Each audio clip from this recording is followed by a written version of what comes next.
एक NOTA vote की क्या कीमत है दोस्तों। नोटा के वोट ने पोलैंड के प्राइम मिनिस्टर को कुर्सी से हटवा दिया था। नोटा के वोट ने रशिया में कम्युनिस्ट की सरकार गिरवा दी। आइए बात करते हैं दोस्तों नोटा के बारे में।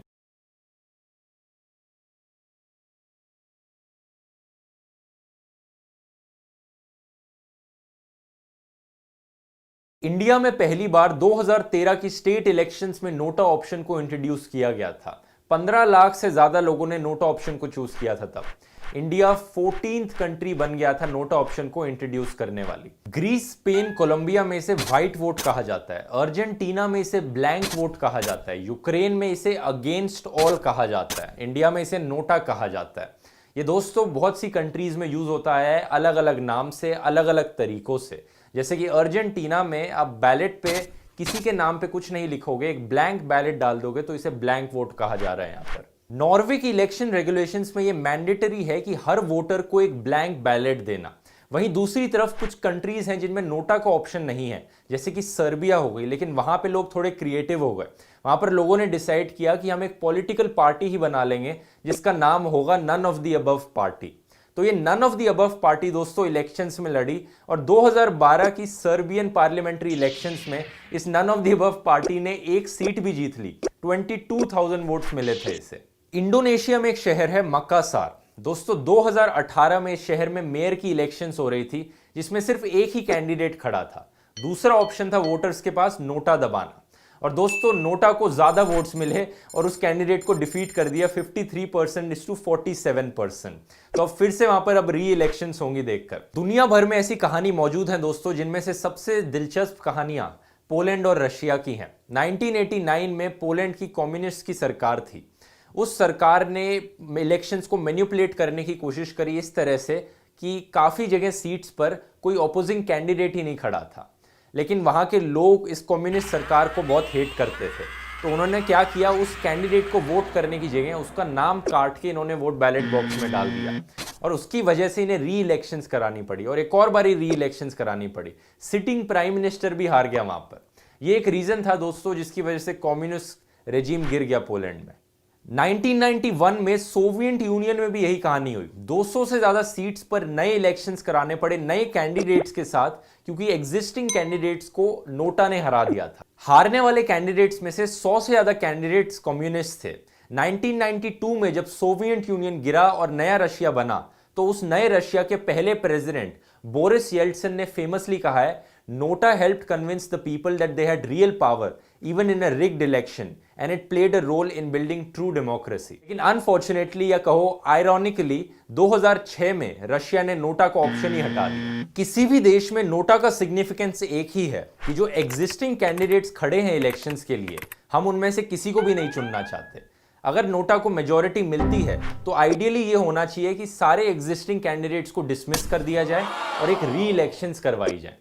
लेकिन हमारे देश में दोस्तों ऐसा नहीं होता है। हमारे देश में ज्यादा सिग्निफिकेंस नहीं है नोटा का। यहां पर हमारे देश में अगर नोटा को मेजॉरिटी मिल जाए, ये कोई गारंटी नहीं देता कि एग्जिस्टिंग कैंडिडेट्स को डिसमिस कर दिया जाएगा या री इलेक्शंस करवाई जाएंगी। तो नोटा सिर्फ एक नेगेटिव फीडबैक देने का तरीका हो गया, जनता की बात पॉलिटिशियंस तक पहुंचाने का तरीका हो गया कि हम आप में से किसी को पसंद नहीं करते हैं। आप जिन मुद्दों पर बात कर रहे हैं उन पर बात करने का कोई फायदा नहीं है। आप हमारे मुद्दे उठाइए, हमारी बात सुनिए, तब हम आपको वोट देंगे।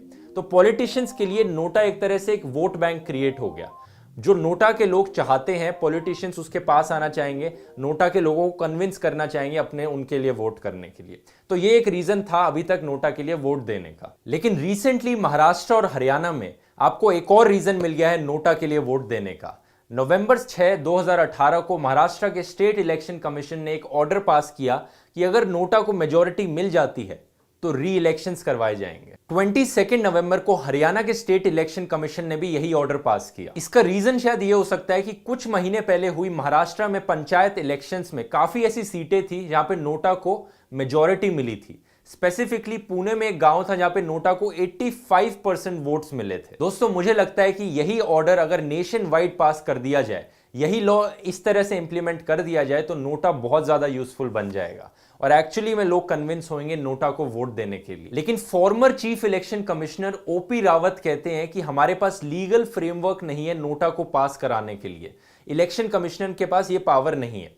वो कहते हैं कि स्टेट असेंबलीज को ये डिसीजन लेना पड़ेगा, अपनी स्टेट में इंप्लीमेंट करना पड़ेगा कि नोटा को अगर मेजॉरिटी मिले तो एक री इलेक्शंस करवाई जाए। एच.एस. ब्रह्मा, जो कि एक और फॉर्मर चीफ इलेक्शन कमिश्नर है हमारे, इन्होंने सजेस्ट किया है कि अगर 10 से 15% वोट भी नोटा को मिलते हैं तो हमें री इलेक्शन करवानी चाहिए।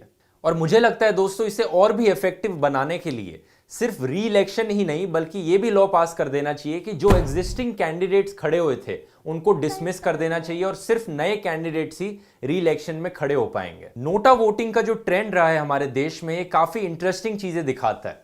2014 की जनरल इलेक्शंस में नोटा वोट्स थे 1.1% पर। एक इकोनॉमिकल एंड पॉलिटिकल वीकली की स्टडी ने बताया था कि 2013 से लेकर 2016 के बीच में जो नोटा वोटिंग करी गई थी, सबसे ज्यादा परसेंटेज ऑफ नोटा वोटिंग दिखी थी ट्राइबल एरियाज में, स्पेसिफिकली उन सीटों में जो शेड्यूल्ड ट्राइब्स के लिए रिजर्व्ड होती हैं। ये कहीं ना कहीं दिखाता है कि जनरल कैटेगरी के लोग शेड्यूल्ड ट्राइब्स के कैंडिडेट्स को वोट करने से पीछे हट रहे थे, उनको वोट नहीं करना चाह रहे थे, इसलिए नोटा को वोट दिया गया था यहाँ पे। तो ये कहीं ना कहीं डिस्क्रिमिनेशन भी दिखाता है हम लोगों के अंदर, जो कि नोटा वोटिंग के अंदर रिफ्लेक्ट होता है। 2017 की गुजरात इलेक्शंस में 20 से ज्यादा ऐसी कॉन्स्टिट्यूएंसीज थी जिनमें विनिंग मार्जिन विनर के बीच में और सेकेंड प्लेस के बीच में नोटा वोट से कम था। जैसे कि गोधरा कॉन्स्टिट्यूएंसी में 3050 वोट्स मिले थे नोटा को, लेकिन बीजेपी का कैंडिडेट वहां से जीता था सिर्फ 258 वोट्स के साथ, जिससे दिखता है दोस्तों कि नोटा वोट इलेक्शन रिजल्ट्स पे बहुत बड़ा इंपैक्ट डालते हैं। तो एंड में मैं यही कहना चाहूंगा दोस्तों कि अगर आपको लगता है कि कोई भी कैंडिडेट आपकी कॉन्स्टिट्यूएंसी से आपका वोट डिजर्व नहीं करता है तो आप नोटा को वोट दीजिए, क्योंकि आपके एक नोटा वोट से यहां पे विनिंग मार्जिन चेंज हो सकता है, एक पॉलिटिशियन कन्विंस हो सकता है अपनी कोई और पॉलिसी लाने में, एक पॉलिटिशियन कन्विंस हो सकता है कोई और डिसीजन लेने में, नोटा वोटर्स को कन्विंस करने में, आपकी सुनने में। यहां पर नोटा वोट बहुत इंपॉर्टेंट है डेमोक्रेसी के लिए। तो उम्मीद है दोस्तों आपको ये वीडियो पसंद आया होगा। इस वीडियो को शेयर कीजिए और अब ब्रूट इंडिया के चैनल को यहां पर क्लिक करके सब्सक्राइब कर सकते हैं। धन्यवाद।